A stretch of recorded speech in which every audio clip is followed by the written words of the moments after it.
如果一個人靠造反搶咗自己侄仔個皇位，佢坐上龍椅之後，最驚嘅會係咩？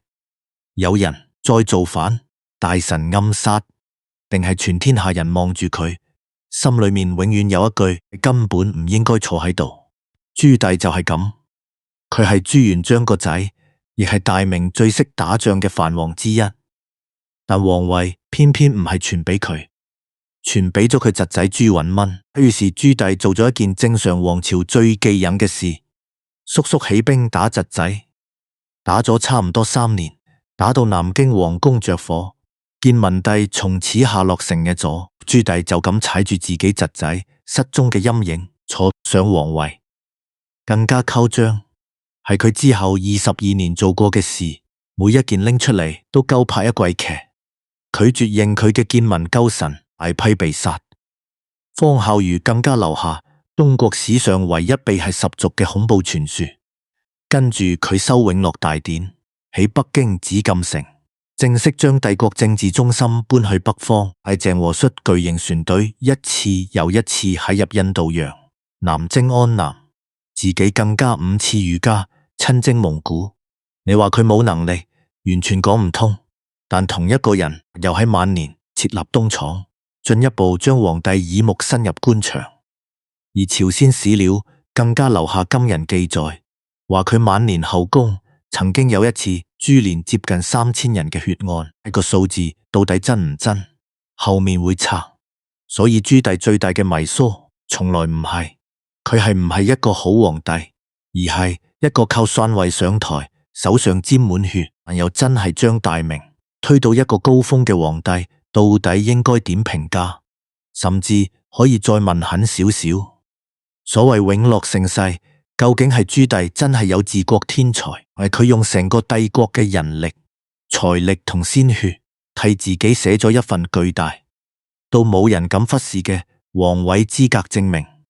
今期粵講舊史就由一個最荒謬嘅政治設計開始。因為朱棣之所以可以造反，某程度上第一個埋雷嘅人正正係佢老豆朱元璋。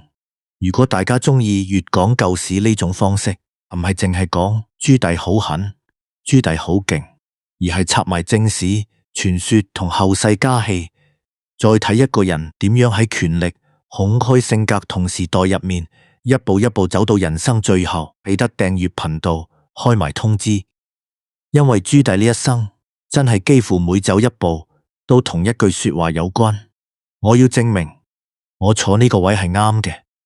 朱元璋建立大明之後，對權力呢樣嘢其實極度冇安全感，原因唔難理解。佢唔係由皇宮出世，佢少年窮到要出家做和尚之後，入紅巾軍，一路由亂世最底層打到皇帝。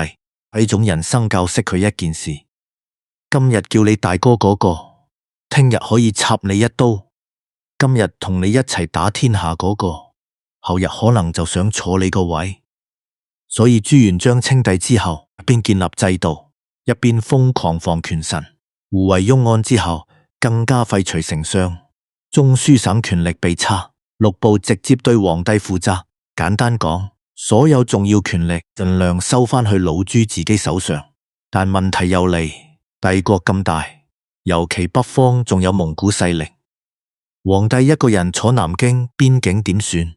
朱元璋於是諗出另一套安排，分封王子，叫自己啲仔去各地做藩王，尤其重要邊疆，藩王可以有護衛軍協助防守。個邏輯好簡單，外姓武將我驚你反，文官我又驚你架空我，咁邊個最可信？自己個仔咯，聽落好合理。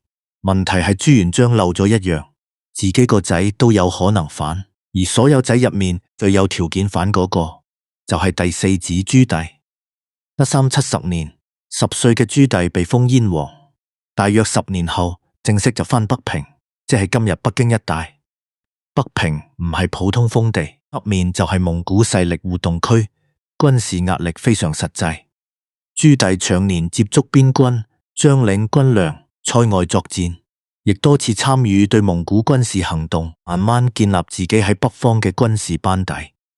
如果朱棣只係一個識寫思想花嘅王爺，後面應該冇事。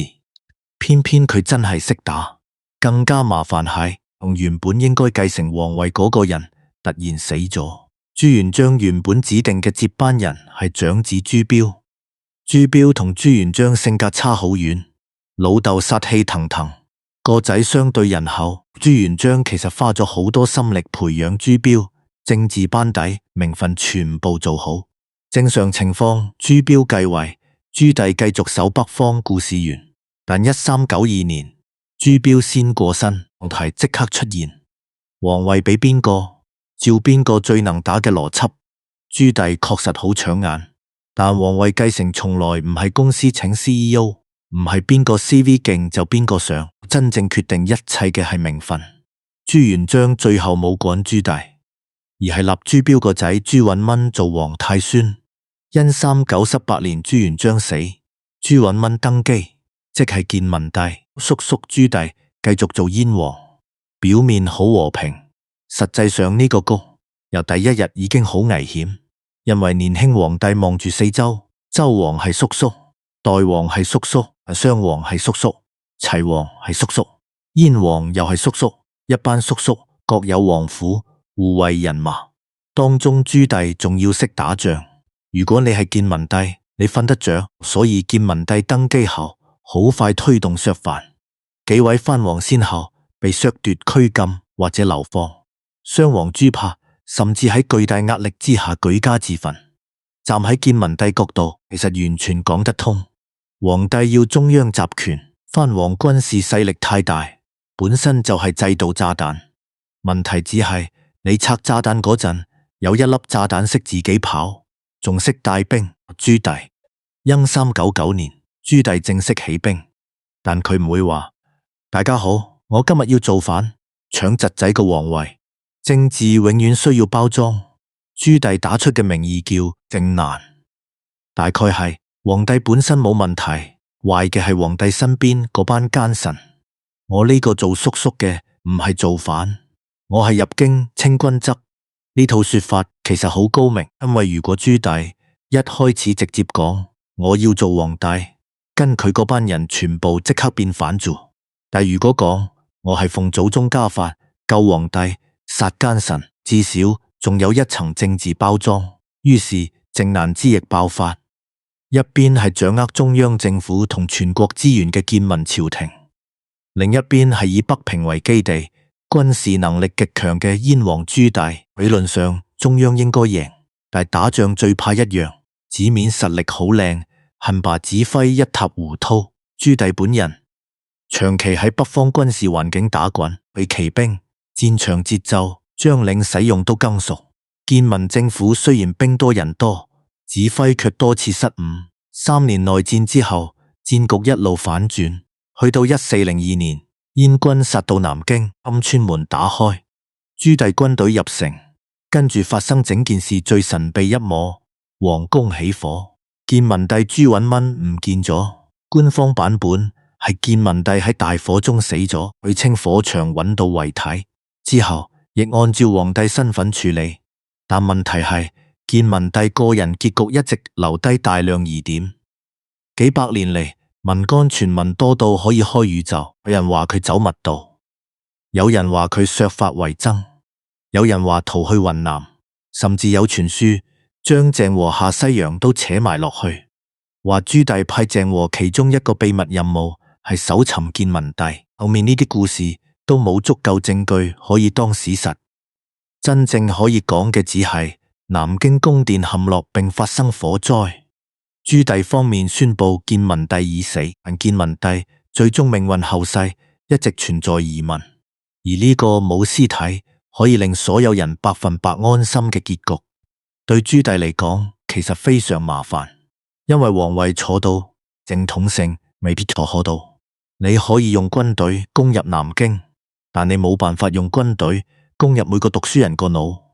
所以朱棣登基之後，第一批要面對嘅就係建文帝留下嗰班臣，當中最出名一個方孝孺。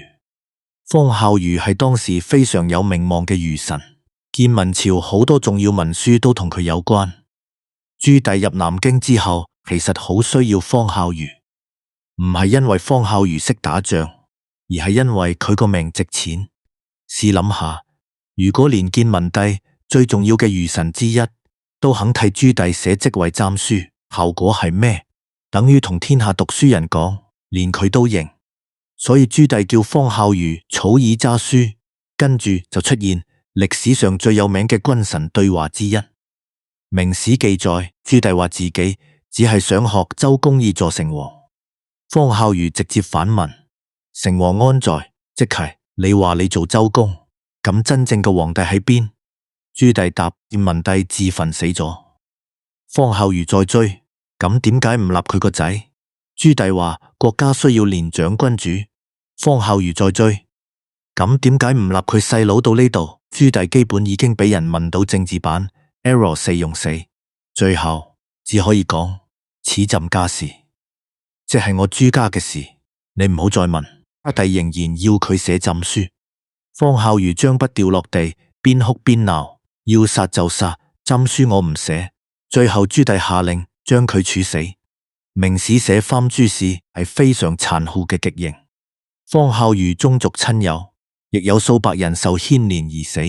但問題嚟啦，大家細個最常聽嘅版本係朱棣怒吼：你唔驚我說嘅你九族？方孝孺話：此十族又如何？朱棣就真係將佢朋友學生當第十族，總共殺873人。呢段到底係咪真？答案係不能完全當成以坐實史實。方孝孺受極種株連係真，宗族親友死數百人，有史書支持。但十族呢個非常完整、非常戲劇化嘅版本，係比較後期嘅明代文獻先逐步成形。早期同明史嘅核心記錄並冇清楚寫出嗰套第十族就係門生朋友完整情節，所以唔需要靠十族傳說。朱棣都已經夠狠，因為方孝孺唔係唯一一個齊泰、王子澄、鐵姑、景清一批支持建文帝嘅臣子遭到處死、抄家、流放或者株連。其中景清後來更有藏刀入朝堂謀刺殺朱棣嘅記載。事件之後牽連極廣，朱棣軍事上已經贏咗，而家做嘅係第二場戰爭，將唔承認自己嗰批人逐個清走。但殺人只能令人閉嘴，唔能夠令人由心相信你真係明君。所以朱棣仲需要另一樣嘢，政績，而且唔係普通政績，要大到後世一講15世紀中國就冇辦法跳過佢。於是永樂朝真正令人震撼嗰一面開始。第一件，永樂大典批遞職位之後，下令大規模搜集天下典籍、經史子集、天文地理、醫藥、佛道技藝、戲曲，只要有價值，盡量收入。最後形成22,877卷，目錄60卷，11,095冊嘅超大型類書，總字數達數億。呢件事真係要公平講，非常誇張。就算完全唔理朱棣點上位，仲永樂大典本身都係中國古代文化史一個極巨大工程。但朱棣唔只要整理書，佢仲要整一座真正屬於自己嘅帝國中心——北京。南京係朱元璋開國首都，但朱棣真正政治同軍事根基一直喺北平，而且明朝北面要直接面對蒙古勢力。朱棣登基後，一路提升北京政治地位。失四能6年開始大規模籌建北京宮殿，去到失四二林年，新宮殿基本完成。第2年正式以北京為京師。今日大家熟悉嘅紫禁城核心格局，就係喺永樂時期建立。今日遊客行入故宮，哇，好宏偉！太和殿、午門、城牆、護城河，全部都係帝國美學。但起呢座城需要咩人？大量人。木材要由西南深山採，石料要運，星瓦要燒，工匠要徵集，軍民要服役。北京文物資料甚至引史料形容當時工程以百萬之眾，終歲在官工役。雖然古代數字有時需要小心理解，但工程動員規模巨大係冇疑問。所以紫禁城今日睇係世界文化遺產，喺當年對好多普通人嚟講就係朝廷又要人，又要糧，又要運輸。歷史最有趣就係同一座建築，皇帝望到千秋偉業，工匠望到幾時放工，但朱棣仲未停。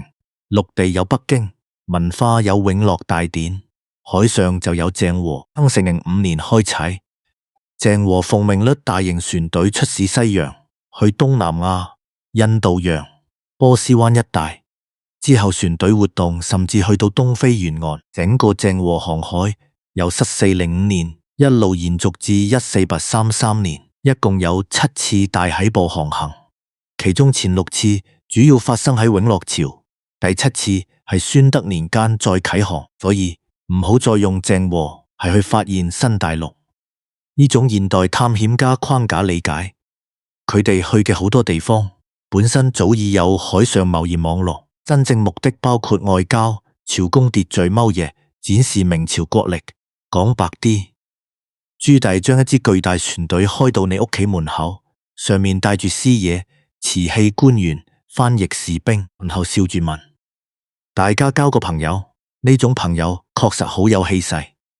故宮相關研究甚至直接指出，朱棣本身面對皇位合法性爭議，因此透過大型文字武功、海外朝貢同祥瑞展示，強化自己作為天朝皇帝嘅政治形象。所以鄭和下西洋有外交同經濟意義，有一層好濃厚嘅皇權展示。朱棣就係想將永樂2個字寫到印度洋另一邊都睇到。南面呢，朱棣打安南，1406年明軍大舉南下，登407年擊敗胡朝，將安南重新納入明朝，直接行政體系設交趾，表面又係一項超大武功。問題係當地反抗並冇因此消失，喺明朝之後長期需要投入軍隊、官員同資源維持統治，最終到朱棣死後，黎利領導嘅反抗逐步成功，明軍撤出後黎朝建立，即係呢場征服打得落，守唔着。但最誇張嘅仲係北面，因為朱棣唔係淨係左宮裏面叫將軍去，佢本人5次出去，5次親征蒙古。一個60幾歲皇帝同人心尾斷，仲喺草原帶兵追蒙古部落，你可以話佢好大喜功，但亦不得不承認呢個人真係敢打。為5次北征對軍需、車輛、糧草、牲畜、人力形成巨大壓力。去到新422年第3次北征前，朝中已經有官員因為財政同軍需成本而強烈反對，朱棣照去。呢度就開始睇到永樂盛世最矛盾嘅地方。今日歷史書將所有成就排出嚟，遷都北京、紫禁城、永樂大典、鄭和下西洋、征蒙古、征安南，哇！一頁紙全部金光閃閃，但你將每一樣後面加一句，需要幾多人，畫面即刻唔同。船隊要人，北京工程要人，軍隊要人，運糧要人，木材石料要人。國家所有巨大榮耀，本質上都係將底下嘅民力調動上去。所以話永樂盛世全部係假，唔公平，因為成就真係存在。但話盛世等於人人過得舒服，更加係另一種童話。朱棣最大能力之一，正正係恐怖級別嘅帝國動員力，而每一次帝國動起身，下面都有人要付代價。問題係朱棣係做咗咁多，夠未？似乎仍然未夠，因為一個靠內戰登基嘅皇帝，最難完全擺脫嘅始終係不信任。朱元璋時代已經建立錦衣衛呢套皇帝親軍體系，後來兼具丁酉、刑獄功能，可以繞過一部分正常司法渠道，直接服務皇權。朱棣上台後更加倚重宦官，原因亦唔難理解。靖難期間，一批宦官曾向燕王方面提供重孔或者支持，相對於傳統文官，朱棣對自己身邊親信宦官往往更加放心。到永樂18年，即辛巳20年，東廠設立，北京今日仍然有東廠胡同，官方資料亦將東廠處設立時間記為永樂18年。東廠由宦官主持，作用包括偵察官員、收集眾號、監察政治動向，再直接向皇帝匯報。後嚟同衣衛一齊形成明代令人聞風喪膽嘅廠委體系。所以東廠真正可怕嘅地方唔係電視劇嗰種一個太監陰陰嘴笑，東廠辦事閒人迴避，而係佢代表一種制度變化。皇帝覺得正常官僚系統俾嘅重課仲唔夠，我要另一班只對我負責嘅人幫我睇住你哋。你諗下朱棣人生，青年守邊疆，中年俾侄仔削藩，起兵造反，部下有人背叛，有人投靠，打入南京之後見聞，舊臣一大班唔認佢。去到皇帝做咗18年，紫禁城都差唔多起好，仍然要搞多一個東廠。呢個人嘅江山愈大，安全感似乎冇跟住變大。袁爆款仲講到另一個非常稀奇嘅地方，教坊司網上成日話朱棣將見聞忠臣妻女全部扔入官辦妓院，每日任人凌辱，仲叫太監翻報受辱細節。呢啲講法有真有假。首先，教坊司本身係管理宮廷音樂、樂舞等事務嘅官方機構，唔可以直接粗暴翻譯做國營清流。但明代有落籍制度，被沒入落籍嘅女性社會身份極低。靖難之後，確實有見聞舊臣女眷被發教坊司管醫局或者配作官奴嘅材料。研究明代落戶嘅論文亦提到，不稿、齊泰和子澄等見聞舊臣部分女眷曾被發配教坊司。至於網上嗰啲非常具體、非常變態嘅羞辱對白同每日幾十人輪番凌辱細節，好多來源係名人筆記，後來輯錄，可信程度要逐條再判斷。所以真正可怕嘅地方根本唔需要加戲。一個原本官宦家庭女人，因為績超爾，丈夫政治站錯隊，直接由良民身份跌入落籍，人生一夜歸零，已經夠殘酷。講到呢度，好容易將朱棣拍成一個純粹殺人狂。問題係咁寫又會假，因為佢私人生活入面亦有一段相對穩定嘅關係。徐皇后徐氏係開國明張徐達個女，年輕時已經嫁俾朱棣，一路由燕王妃陪佢去到皇后。政治婚姻成分當然有，但兩個人共同經歷北平靖難登基，徐皇后亦被認為係朱棣非常重要嘅伴侶。1407年，徐皇后死，40幾歲之後，朱棣一直冇再立皇后。所以如果有人話朱棣一世完全冇感情，淨係識殺，又唔準確。一個人可以對某啲人有真感情，亦可以同時對政治敵人極殘酷。人性最麻煩正正係好同壞唔會排隊出現。徐皇后死後，朱棣後宮入面有多名妃嬪，其中亦包括朝鮮進貢嘅女子，有一個叫權氏，權賢妃。明史記佢資質出眾，善吹玉臉棒，朱棣非常寵愛。庚戌10年，權妃隨朱棣北征回程途中病死。朝鮮方面留下嘅記錄顯示，朱棣對佢死非常傷心。但幾年後，事情突然變成宮廷恐怖片。朝鮮王朝實錄記載，有人告發另一名盧氏宮人，聲稱權妃唔係病死，而係被毒殺。朱棣大怒，案件牽連宮人宦官，出現大批處死。朝鮮方面甚至記載朱棣親口向使臣講過，自己查出有人用砒霜落茶毒死權氏。然後再過幾年，又出現後世所稱嘅魚魯之亂。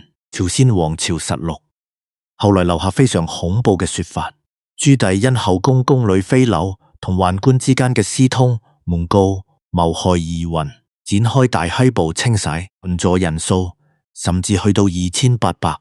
袁爆款直接當真，但呢度一定要踩剎車，因為呢場殺2800宮人大案主要依賴朝鮮方面較晚嘅口述記錄，係明朝自己嘅核心官方史料，冇相同規模嘅對應記載。學界亦有人認為其中可能存在擴大或者傳聞成分，所以朝鮮史料確實咁記，但朱棣確實親手監刑活滅2800宮女，不能當100%佐實。不過即使將2800呢個最恐怖數字打個問號。朱棣晚年脾氣急躁，對後宮同身邊人猜忌加重，相關材料仍然值得留意。更加戲劇化係421年，紫禁城落成冇幾耐，奉天、華蓋、吳新三大殿突然遭雷擊起火，燒咗。對今日人嚟講，木建築、雷擊、火災合理，但喺古代皇帝世界觀入面完全唔同。皇帝叫天子，新宮殿啱啱起好，老天一個雷劈落三大殿，你話佢會點理解？朱棣之後下監求賢，承認災異可能同政治得失有關，要求臣下指出問題。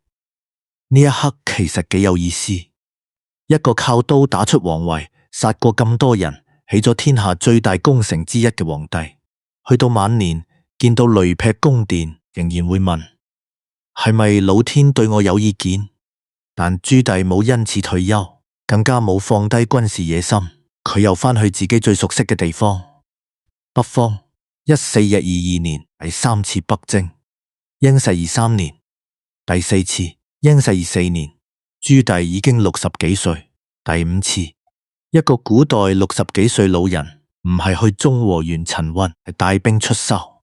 不過呢幾次後期北征，實際戰果已經冇早期咁漂亮。蒙古部隊好多時避免正面決戰，明軍帶大量糧草人畜一路深入草原，追到最後敵人唔見人。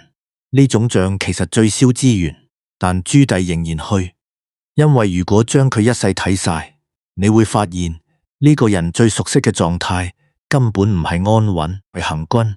北平燕王府、靖難戰場、蒙古草原，佢一生最重要嘅權力全部係靠行動同戰爭得到，所以去到老，可能只有披住甲望住軍營嗰陣，佢先最知道自己係邊個。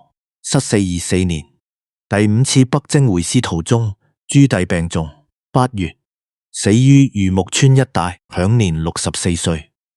一個由北方邊王起家嘅男人，最後真係死喺北征返程，好似兜咗一大個圈，最後返返去人生最熟悉嘅地方。咁朱棣到底係咩人？篡位者係，無論靖難、清軍則包裝得幾靚，最終結果就係叔叔以武力推翻侄仔政權，自己登基，政治清洗夠唔夠狠？夠。方孝孺、齊泰、黃子澄、鐵固等大量見聞舊臣及家屬受到極嚴厲處置。係咪黑十族所有傳說都真？未必，但唔代表清洗本身係假。佢係咪一個只識殺人嘅昏君？又完全唔係。呢個先係最令人頭痛。永樂大典係真，北京建都係真，紫禁城係真，鄭和船隊係真，5次北征係真，對明朝北方戰略、政治地理、對外交流嘅影響亦全部係真。朱棣真正麻煩嘅地方係，你冇辦法用明君或者暴君2個字將佢收工。佢係一個能力極強嘅篡位者，而係一個殘酷程度極高嘅建設型皇帝。佢識殺人，更加識做事。而歷史上最危險嗰類統治者，往往就係呢種，因為冇能嘅暴君好快自己玩死。真正可以改變幾百年歷史嘅，通常係有能力又可以將成個國家動員到極致嘅人。而我覺得朱棣一生最值得睇嘅，仲唔係篡位，係篡位之後。因為如果佢真係完全唔在乎名分，入南京之後食飯瞓覺做皇帝就得，但佢冇，佢需要方孝孺寫暫，需要將自己塑造成太祖真正繼承者，需要建立超巨大文化工程，需要天下萬國來朝，需要北京宮殿，需要北征，需要一次又一次證明我有資格，甚至去到做咗18年皇帝，仍然需要東廠替自己增加一雙眼。咁到底證明俾邊個睇？天下祖宗、建文帝定係佢自己？史書冇辦法替朱棣做心理測驗。如果將呢啲行動擺埋一齊，有一樣嘢至少好清楚，佢坐上皇位之後從來冇停止建立權威。所以永樂盛世4個字最好玩嘅地方係永樂，永遠快樂，完全唔似朱棣自己好似一世都冇真正放鬆過北方。有人打南方出問題，打民臣唔認，實怕朝廷有疑心，中奉系統。海外唔知道大明幾威，派巨大船隊，首都唔夠符合自己戰略。起過明明已經係天下最有權力嘅人，但成個永樂朝好似一個永遠停唔到嘅人，而盛世真正殘酷嘅地方亦喺度。今日我哋望返去，見到嘅全部係完成品。故宮好靚，永樂大典好偉大，祥和好震撼。北京成為幾百年政治中心，但生活喺永樂年間嘅普通人未必知道自己正在參與歷史偉業。一個四川深山砍木嘅工匠唔會知道600年後有人買飛入故宮打卡。一個替軍隊運糧去草原嘅民夫唔會知道後世叫呢段五征漠北。一個造船工匠未必知道鄭和會寫入世界航海史。佢哋只知道朝廷又嚟徵人，又要做，而呢個就係所有盛世咪事最需要補翻嘅一面。皇帝嘅功績係一行字，百姓付出係千千萬萬個冇名字嘅人。所以問朱棣係唔係中國歷史上最成功嘅篡位者？如果成功係指造反成功，皇位坐穩，傾決權俾自己後代，而且仲留下大量足以改變國家幾百年方向嘅政策同工程，咁佢絕對有資格競爭呢個稱號。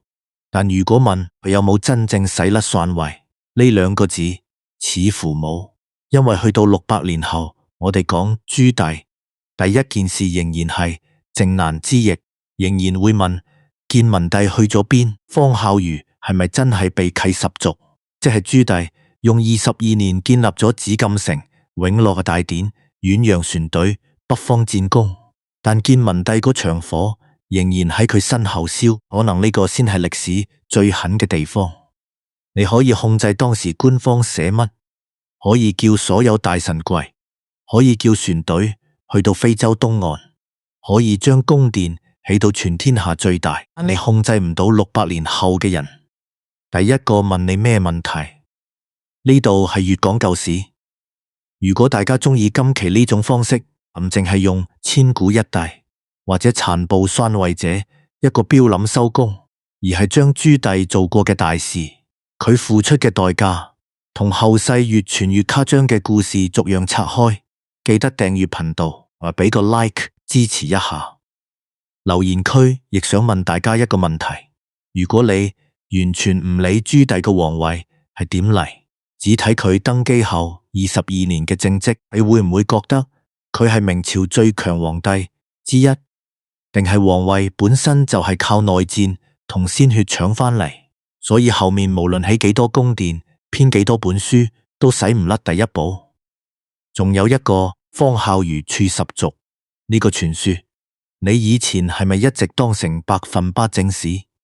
歷史最好睇嘅地方，就係有時真正嘅史實已經夠誇張，根本唔需要再加戲。朱棣真正傳奇嘅，亦唔係嘅十族4個字，係一個原本冇皇位嘅王爺，真係靠自己打入南京，然後用餘下半生，將一個搶翻嚟嘅皇位坐到後世不得不承認，呢個上位者真係有料。只不過每一份有料背後都有人付錢，有人出力，亦有人冇命翻屋企。呢個先係永樂盛世最值得記住嘅另一面。呢度係粵講舊史，下一期再繼續同大家拆一個。你以為歷史書已經講完，其實真正最精彩嘅部分全部藏喺書下面嘅舊故事。